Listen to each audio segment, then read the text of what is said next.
It's really interesting how we seem to all be different, wired differently. Some people are more repulsed more easily, and I think to be a crime scene cleaner or to do that work, you'd have to be able to handle the gruesome nature of the job. Yeah, we can all be dancing to the same music, but we're dancing differently. We're hearing the same music, but we're reacting to it differently, responding to it differently. And I couldn't be a crime scene cleaner, mainly because I have a very intense sense of smell. I couldn't do that. Smell would drive me crazy. I almost died in India. Oh my God. Thought I was going to die. So I don't know of any other way than to say find out more about who you are, because the people who I know really are doing what they love to be doing. And how do you get to do that? I don't know. Or they're intense about it. They found out more about how they are. Now, that is also to say to have great compassion for people doing jobs that they hate. But they got 3 kids and they're working 2 jobs. They're trying to support their family. Are they wrong that they're not doing their sole purpose? No. How do you know that's not their sole purpose? So we get caught up in wanting to be comfortable and thinking we have a big thing to do. I don't know. I really don't know. I have more questions than answers. That's a really good point because sometimes we're not able to do things that we came here to do or what fills us up with passion, but yet doing them is still important and worthy. We have to build up to it sometimes, when I think I've had plenty of years where I was clearly off the chart. I wasn't doing the right thing. My guardian angel was probably using a bullwhip to keep me controlled. And I think now, as a crone, my focus is less on the physical and more on the world of spirits. How can I bring questions and answers to those people who are like me? Well, what do you want to know? How can you figure it out? Where can you go to get answers? What can you feel? What should you stop doing? Those are things that fascinate me. So how would you be able to tell people to detach from the idea that they have to know everything or they have to have everything figured out? Well, if you figure that out, let me know. It's like you eat an elephant one bite at a time. And everything to me goes in cycles. It goes in phases. I was just at my chiropractor and I love this gal. She said, I was doing all these meditation things. Now I don't even want to do it. I said, it's cycles. It'll come back, but you've done enough. You've filled that cup. So we put that cup aside and then we go to another one and fill that. But those cups are already full. And then you'll come back to it in a different way. And I think the idea of not knowing things, it can also be very threatening not to know things we think we need to know. For what? Our security. If the lights go out, it'd be nice to know how to fix that. That's not what I'm talking about. I'm talking about these impossible situations that have to do with how we move through time and space in the world of spirit. How do we access the unknown? How fascinating is that? How do we access divinity? This stuff we meditate about or pray to. How do we get that? I want more of that. And that's what I hear most folks talk about when we discuss this. I want more of that. Well, the way to get more of that sometimes is just to stop. I'm having to do a lot of that these days. I asked the I Ching the other day about a situation. It basically said, would you just stop? I didn't get any answer. I got no path forward. It was like, just sit with it. Stop. We get involved many times in too many things that really aren't our business or our concern or anything that we have to do anything about.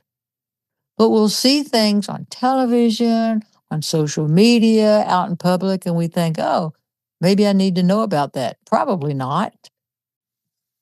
Probably not. That's part of the beauty of, I think, before all of this, if you kids can understand, before social media and the phones and this and that, the world was a lot quieter. but also the world was a lot more separate. And the beauty of technology is that it is joining us together in a way. We're a little crazy with it right now, but we'll figure it out. You have to have hope in that area. You do have to have hope because it seems like we often have no idea what we want until it happens to us. So it's not always going to be a bad thing. That's an interesting point that we want certain things and then it happens, we think, yeah, that fits. And sometimes that's because it's hidden. And we have to do the journey without knowing where it's taken us. That's not such a bad thing. There's hope and faith and trust in that too. But also, is goal setting good? I've never been one to really set goals, so to speak, but I'll get going on a project and I'll just do it till it's done. Or sometimes it's never done. You just keep doing it. But things cycle. And that is the most important thing I have to say about it is that you will cycle in your interests and your abilities and your skills. And I think part of it, after we've gone through an intense period, these dense physical bodies and the emotional body and the mind, we have to be able to absorb what we've learned. We have to be able to live within that new presence of mind, body, and spirit in a different way. Are things changing all the time? I don't know about that statement. Certainly, the future is constantly moving, but you can't live changing all the times because you won't learn a damn thing. That's so true. And when we're resistant to change, we often get hung up on the wrong thing. Oh, I do. Oh my gosh, I do. Remember the hall closet? How many? 2 months. I got to clean that hall closet out. And the funny thing about that was when I finally went to clean it, it took like 5 minutes because there were really everything was already arranged in there. But I had this image of it being a mess. So I took 5 minutes and rearranged it and thought, Zola, you big idiot. Why were you so obsessed with that whole closet? Well, it was the energy field of that. We get caught up in energy fields. And we also get into habitual patterns that we learned as children of thinking, if I don't do this, I'm going to feel a bad way. And by feeling a bad way, I get energy from that. Sometimes we get energy from bad emotions. And so we'll keep doing it. We have to become more aware in ourself of, am I doing the guilt, shame, fear thing because I'm used to it and it feeds me? Well, that's not great. It's just not great, but we're all the same in that area. That fascinates me. That's why I harp on it. There are only a certain amount of emotions and behaviors that you can do that haven't been done on this planet.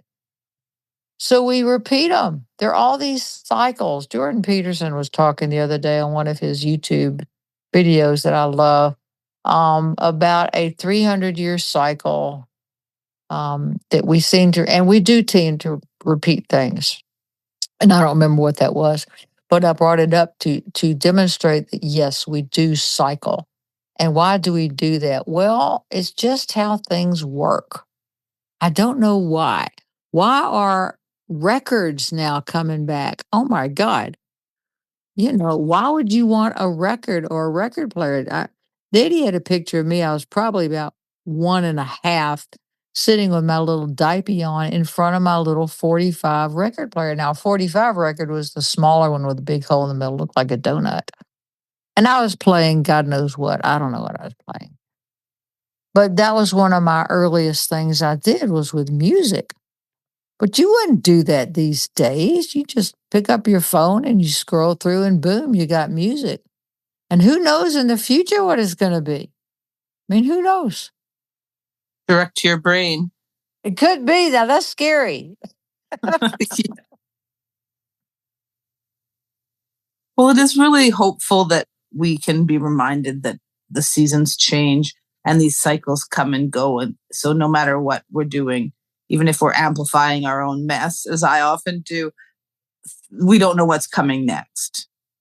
We really don't. And we will get hints. And that's the love of it to me. And that is so precious to me. That spirit, you are surrounded with dozens, hundreds, thousands, I don't know, of beings that have lived before and in between lives, of Davic beings, of astral beings, all kind of things out there wanting to make your life more pleasant and to help you. But they will also be silent when you are tested. That is one of the cycles. But you are never, ever alone. And that is the greatest divinity that is. And I think that's the greatest miracle, that love is the greatest miracle there is. It has no beginning, it has no end, it just is. And there really aren't any words for it except how we express it to other people to highlight their divinity too. Love is the greatest miracle. That's such a reassuring statement. And I just appreciate so much the words you give us to remind us of the hope and the love that we're surrounded by. Well, I want to remind myself too, because I can be just an absolute idiot with this worry, worry, worry, worry. But it is the love, Linda. It is. And that's what never ends. That's what keeps me going because I know it's real. I don't need proof. Sometimes I do, but usually no, you can connect to that. It's your grace that you have from the divine.